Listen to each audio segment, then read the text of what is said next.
الهدى ورنا الباطل باطلا والرسول اجتنابه وجعلنا اللهم من عبادك الراشدين. 10 نصايح بشكل سريع جدا. في نصايح هتاخد دقيقتين دي اقصى حاجه، وفي نصايح هتاخد نص دقيقه. بصفتي جادج، يعني انا هكون معاكم في ثالث يوم جادج فانا بغششكم، وبصفتي حد بفضل رب العالمين انا اسست 6 شركات وجبت انفستورز ودخلت كجادج في كومبيتيتورز كتيره. فانا جاي اقول لك انا كانفستور او كجادج انا ببص على ايه لما اجي اقيم مشروع.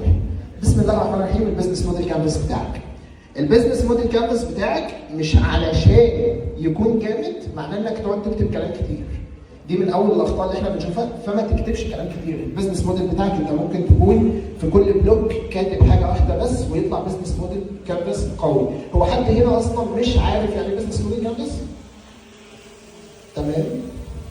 طيب هو العدد اللي مش عارف البيزنس موديل كانفاس هو قليل، بس انت ما ينفعش تكون داخل بيزنس او مسابقه زي دي مش عارف البيزنس موديل كانفاس. انت خش سيرش على يوتيوب اكتب BMC هيطلع لك البيزنس موديل كانفاس يشرح لك كامل في ساعه واحده. تمام كده؟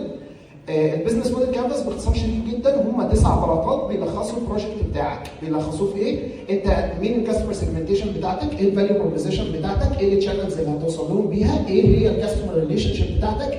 مين الكي بارتنرز والكي ريسورسز والكي اكتيفيتيز اللي انت بتعملها؟ والكوست ستراكشر بتاعك، انت بتصرف في ايه وبيدخل لك فلوس منين وازاي. تمام كده؟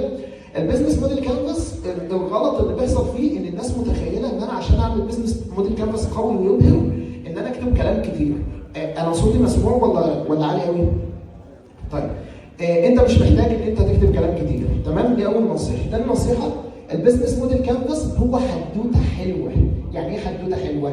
يعني ارجوك لما تيجي تتكلم في البيزنس موديل كانفاس قدام جادج او قدام انفستور ما تقولوش انا الكاستمر سيجمنتيشن بتاعتي 1 2 3 4 وترزع الكاستمر سيجمنتيشن كلها وبعدين تروح للفاليو بروبوزيشن تتكلم فيها كلها. امال اعمل ايه؟ احكيها في صوره حدوته. يعني ايه؟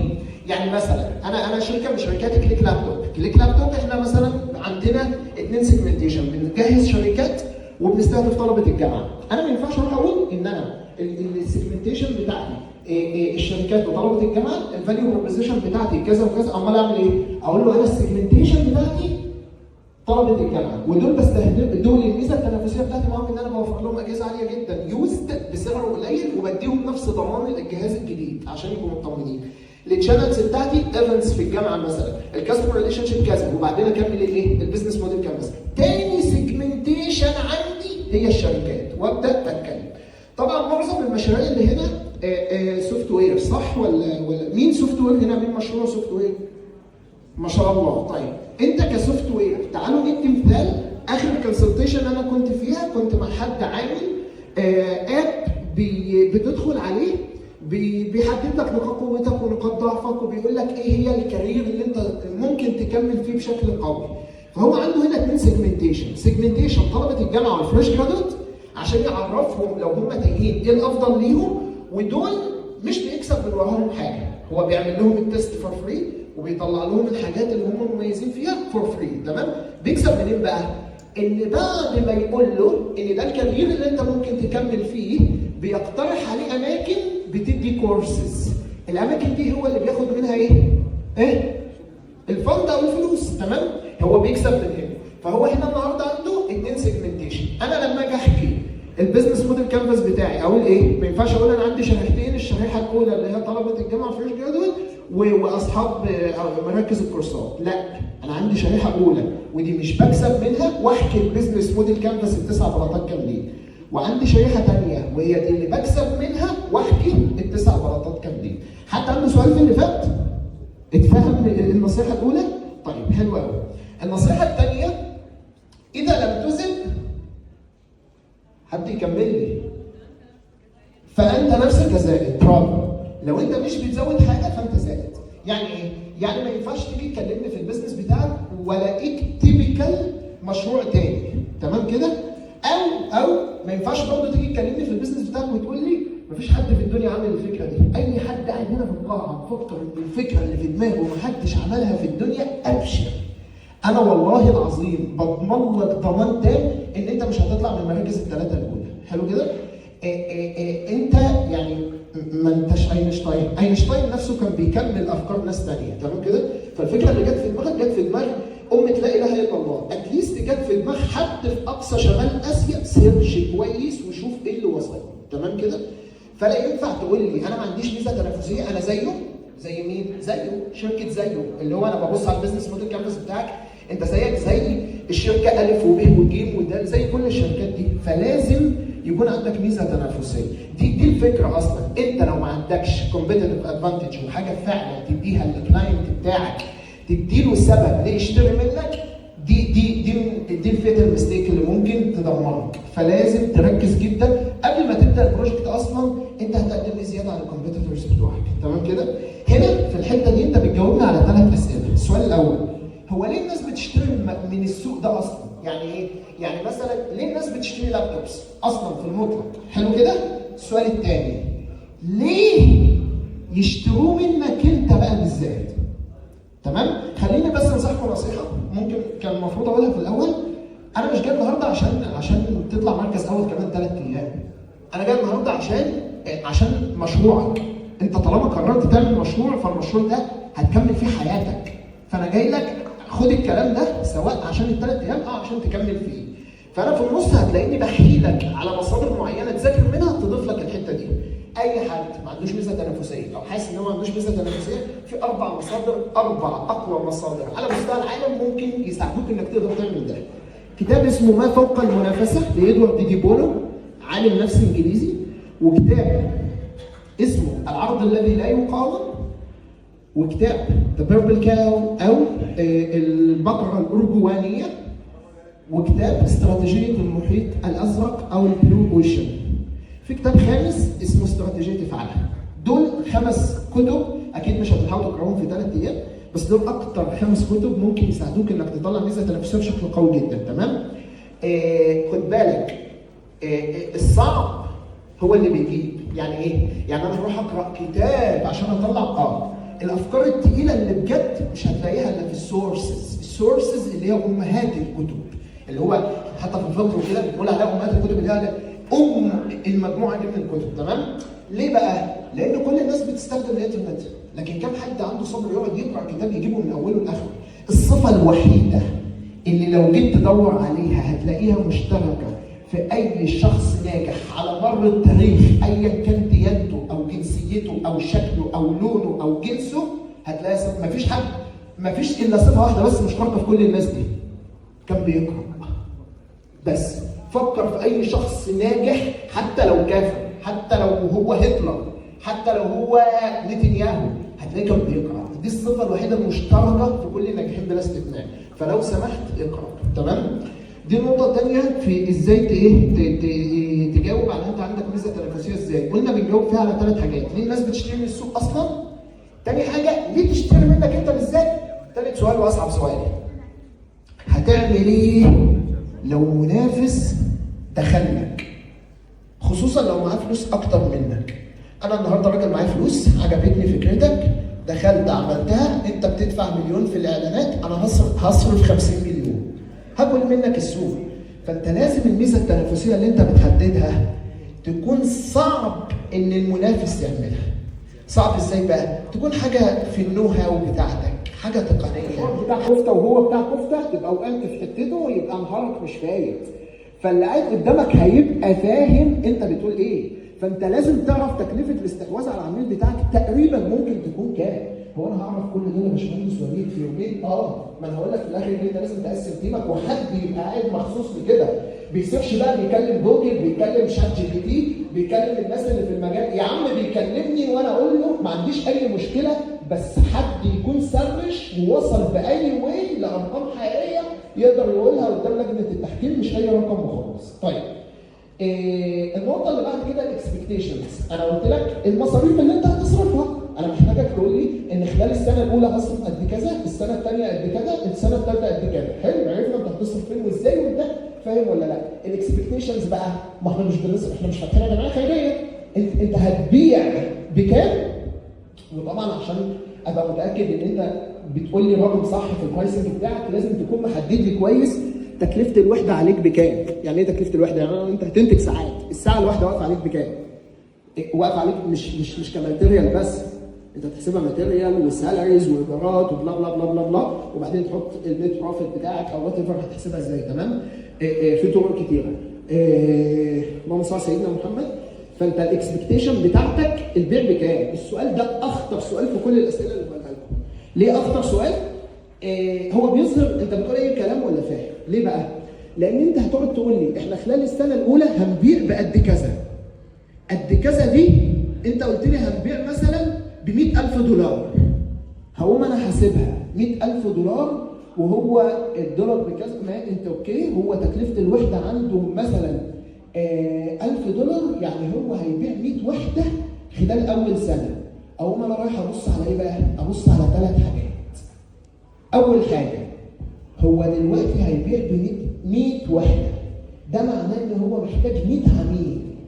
اروح بقى ابص على السؤال اللي قبله، هو الفلوس اللي حاططها في الماركتنج هتجيب له فعلا 100 عميل، ولا هو حاطط فلوس في المصاريف قليله عشان يحسسني ان المشروع ناجح وهو مش ناجح ولا حاجه، ده هو هيحتاج يصرف اكتر من كده بكتير عشان يوصل لل 100 عميل. يبقى ده مش تمام. عرفت اخطر سؤال ليه؟ السؤال ده بيكشف مدى ترابط اجاباتك على كل الاسئله.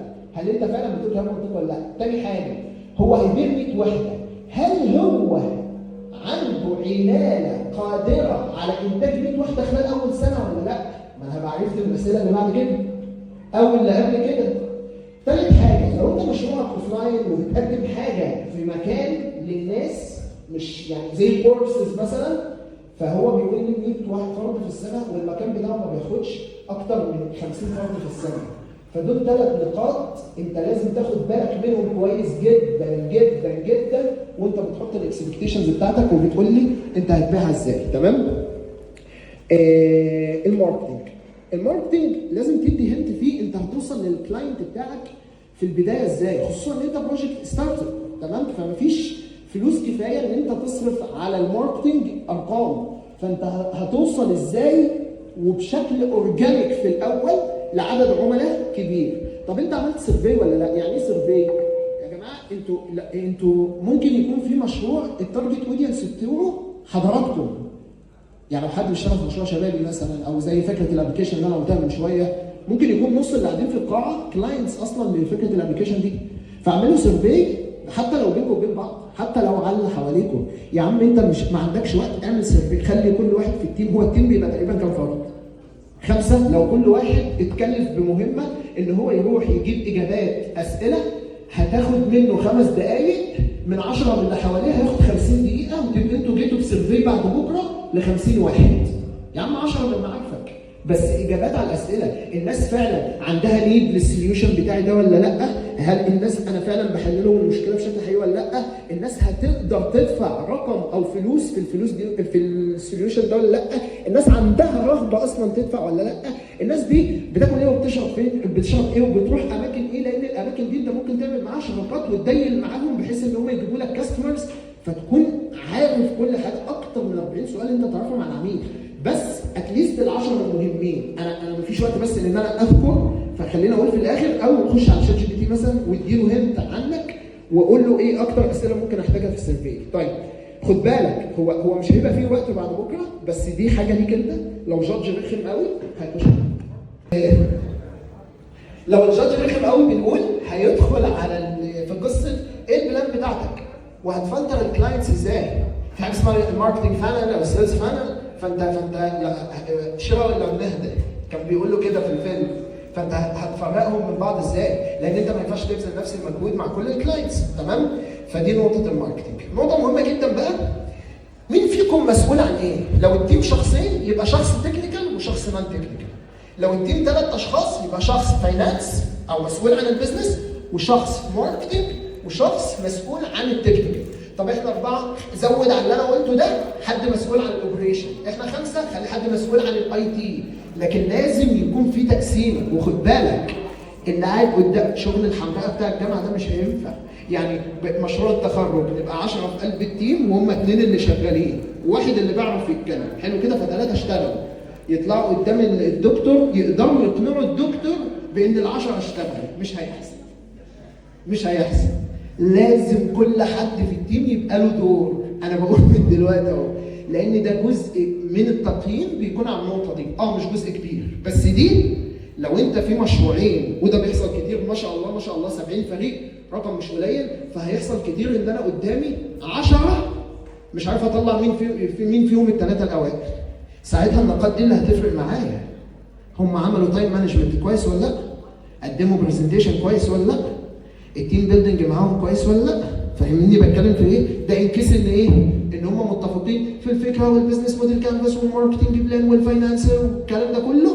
ساعتها النقاط دي هي اللي هتفرق معايا. طيب اللهم صل على محمد.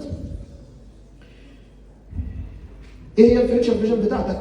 انا محتاج احس بان انت عندك بلان، ان انت بتطلع بروتوتايب مثلا او الموديل الاولاني، بس السنه الثانيه هنوصل لكذا والسنه الثالثه هنعدل لكذا، فلازم تحسسني او تديني هنت ان انت عندك ايه فيوتشر فيجن كويسه، وان انت بتفكر لقدام وانت عارف انت رايح فين وجاي منين وانت فين دلوقتي. زي ما اكرم زياده بيقول دايما، اكبر واول واهم عدو ليك في الهاكاثون هو التايم. تمام؟ هو اكبر عدو ليك، فانت محتاج ان انت تعمل تايم مانجمنت، مش عشان تقول لي يا باشمهندس وليد انا عملت تايم مانجمنت. تمام؟ لو اشتغلت بجد اعصر على نفسك وحاول تشتغل تحت ضغط، هتكون انطلاقه في حياتك بشكل انت لا تتخيله. يمكن انا قلت لكم في الاول ان ربنا سبحانه وتعالى كرمني بتاسيس 6 شركات، والله ما في شركه فيهم ما جبت فيها انفستور الا اول شركه، تاني شركه بس، يعني حتى اول شركه ليا في حياتي جبت فيها انفستور. باي ذا واي الحمد لله انا لسه ما جبتش 30 سنه، انا 29 ونص وهجيب 30 سنه اهو. كرم من عند ربنا سبحانه وتعالى، ما شاء الله ما شاء الله. انتوا بتبصوا لها كده ليه؟ مش شطاره، والله ما شطاره، توفيق من الله عز وجل لما بيرى صدق السعي والاصرار ان انت تحاول توصل. خدوا بالكم يا شباب، نصيحه في حياتكم بشكل عام. انت بتسعى وبتاخد بالاسباب وبتكفر به وتعتمد وتتوكل على مسبب الاسباب. اياك ان تظن ان سعيك او نجاحك او الجادج او الفلوس او هو اللي هيوصلك للي انت عاوزه. تمام؟ وده مش معناه انك تسيب الاخذ بالاسباب، ترك الاخذ بالاسباب معصيه والتوكل عليها شرك بالله سبحانه وتعالى. فانت بتاخد كان رسول الله صلى الله عليه وسلم صلى الله عليه ياخذ بالاسباب كانه لا يوجد مسبب للاسباب، تشوفوه هو موت نفسه بالشغل تقولوا ده كانه ما بيدعيش ربنا خالص، وكان يتضرع بدعاء مسبب الاسباب كانه لم ياخذ بسبب قط، تشوفوه هو بيتذلل لربنا سبحانه وتعالى تقول له ده واحد ما عملش اللي عليه ب 4 جنيه. فوزنه ما بين الاثنين. خلينا نرجع للنصيحه الاخيره اللي كنت بقولها، ان انت في تجربه فارقه في حياتك، فركز فيها وودي فيها قوي وما تخافش. هو ايه اسوأ حاجه ممكن تحصل؟ خدها قاعده في حياتك، لما تيجي تخاف قول لنفسك كده اسوأ حاجه ممكن تحصل لي ايه؟ وتخيل انك عشتها. ايه ده وانا عايش نفس الحزن ده ليه؟ تخيل بس انك عشتها وشوف هتعمل ايه ساعتها. يعني تخيل خلاص ان انت فاشل، حلو كده، وكل اللي عملته ده ضاع. انا بقى هعمل ايه ساعتها؟ هتلاقي نفسك بتفكر هتعمل ايه. فلما تفكر هتعمل ايه في الورست كيس سيناريو، هتلاقي نفسك انت مطمئن وماشي الدنيا كويسه مفيش اي حاجه. هنا انت هديت. بعد كده تفكر نفسك بانه ليس الانسان الا ما سعى وما سعى وسوف يرى، مش عمله سوف يرى. احنا يا جماعه خلق الانسان ضعيفه، يبقى ما نستهبلش. الانسان ملوش لازمه، انت بتسعى والنتيجه كده بتاعت ربنا مش بتاعتك. حلو كده؟ انت تزعل امتى؟ لما انت تقصر. فشد حيلك وقف، وحتى لو انت قصرت في اللي فات كن محسنا فيما بقى فلعلك تجزى عن الاحسان احسانا، على اللي فاضل. تمام كده؟ توكل على الله عز وجل. واكتر كود انا مؤمن بها في حياتي، اذا خفت ان تفعل فقد فعلت ما تخاف. يعني ايه؟ يعني انا واقف هنا وهدفي ان انا اوصل لجي بي جي دي، تمام كده؟ فالمفروض ان انا امشي خطوات وحارب ومش عارف ايه لحد ما اوصل. لا، انا بعمل ايه؟ انا واقف هنا فببقى خايف وانا رايح ممكن اقع، ممكن يطلع لي الخوازيق اللي كنت بحكي عليها من شويه مش عارف ايه، فمتردد اخد خطوات. فباخد قرار عظيم جدا، انا خايف اخد خطوات عشان ما افشلش وارجع اقف مكاني. ايه القرار العظيم اللي انا باخده؟ بقوم واقف مكاني وخلاص، ما انا خايف. تمام؟ انت خايف تطلع لقدام عشان ما تفشلش وتبدا من الاول، فبتقرر انك تفضل واقف مكانك وخلاص. فاذا خفت ان تفعل فقد لي الاسئله.